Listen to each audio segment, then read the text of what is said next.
Michael Gaughan was a Provisional Irish Republican Army hunger striker who died in 1974 in Parkhurst Prison on the Isle of Wight, England. Background: Gaughan, the eldest of 6 children, was born in Ballina, County Mayo, in 1949. Gaughan grew up at Healy Terrace and was educated at St Muredach's College, Ballina, and after finishing his schooling, he emigrated from Ireland to England in search of work. Whilst in London, Gaughan became a member of the official Irish Republican Army through official Sinn Féin's English wing Clan na Éireann and became an IRA, the volunteer in a London-based active service unit. In December 1971, he was sentenced at the Old Bailey to 7 years imprisonment for his part in an IRA fundraising mission to rob a bank in Hornsey, North London, which yielded just £530,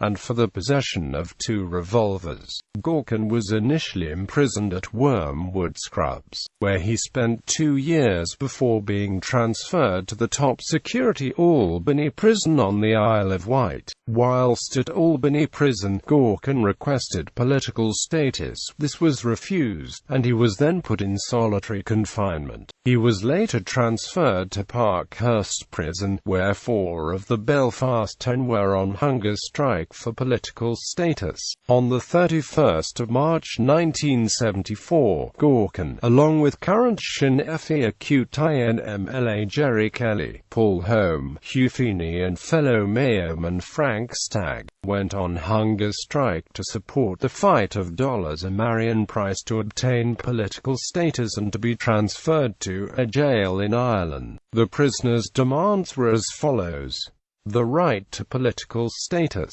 the right to wear their own clothes, a guarantee that they would not be returned to solitary confinement, the right to educational facilities and not engage in penal labor, the setting of a reasonable date for a transfer to an Irish prison, force feeding. British policy at this time was to force-feed hunger strikers. According to the National Hunger Strike Commemoration Committee, 6 to 8 guards would restrain the prisoner and drag him or her by the hair to the top of the bed, where they would stretch the prisoner's neck over the metal rail, force a block between his or her teeth and then pass a feeding tube, which extended down the throat, through a hole in the block.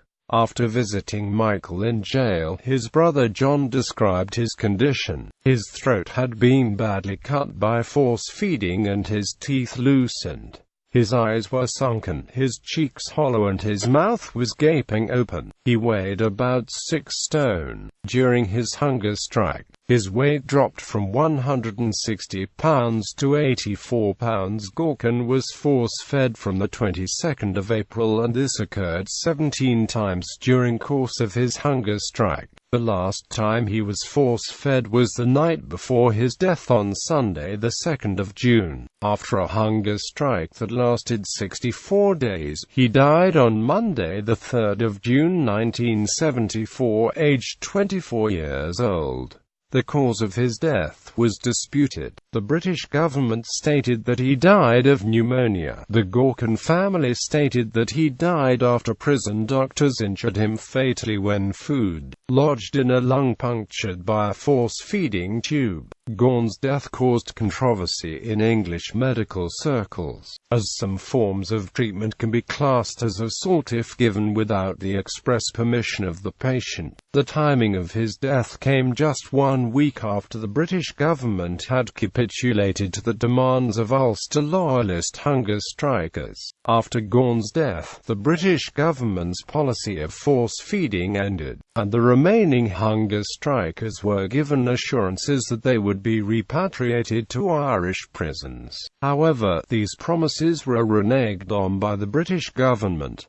Final message. Michael Gaughan left a final message. I die proudly for my country and in the hope that my death will be sufficient to obtain the demands of my comrades. Let there be no bitterness on my behalf, but a determination to achieve the new Ireland for which I gladly die. My loyalty and confidence is to the IRA, and let those of you who are left carry on the work and finish the fight. His death is referenced in the song Take Me Home to Mayo, also known as the Ballad of Michael Gaughan, composed by Seamus Robinson and performed and recorded by many Irish musicians including Christy Moore, the Wolfe Tones and Eric Warfield and the Dublin City Ramblers. Funeral. Gaughan's body was initially removed from London and on Friday the 7th of June and on Saturday the 8th of June 1974. Over 3,000 mourners lined the streets of Kilburn and marched behind his coffin, which was flanked by an IRA honour guard, to a requiem mass held in the Church of the Sacred Heart of Jesus. On Saturday, his body was transported to Dublin, where again it was met by mourners and another IRA guard of honour who brought it to the Adam and Eve's Franciscan Church on Merchants Quay, where thousands filed past as it lay in state. The following day, his body was removed to Ballina, County Mayo. The funeral mass took place on the 9th of June at St Muredach's Cathedral, and the procession then led to League Cemetery. Gaughan was given a full IRA funeral and was laid to rest in the Republican plot, where Frank Stagg would join him after being reburied in November 1976. His funeral was attended by over 50,000 people and was larger than the funeral of former President Eamon de Valera the following year. Ballina Republican Jackie Clark presided at the last obsequies, and the oration at his graveside was given by Davy O'Connell, who stated that Gaughan had been tortured in prison by the vampires of a discredited empire who were joined by decrepit politicians who were a disgrace to the name of Irishmen.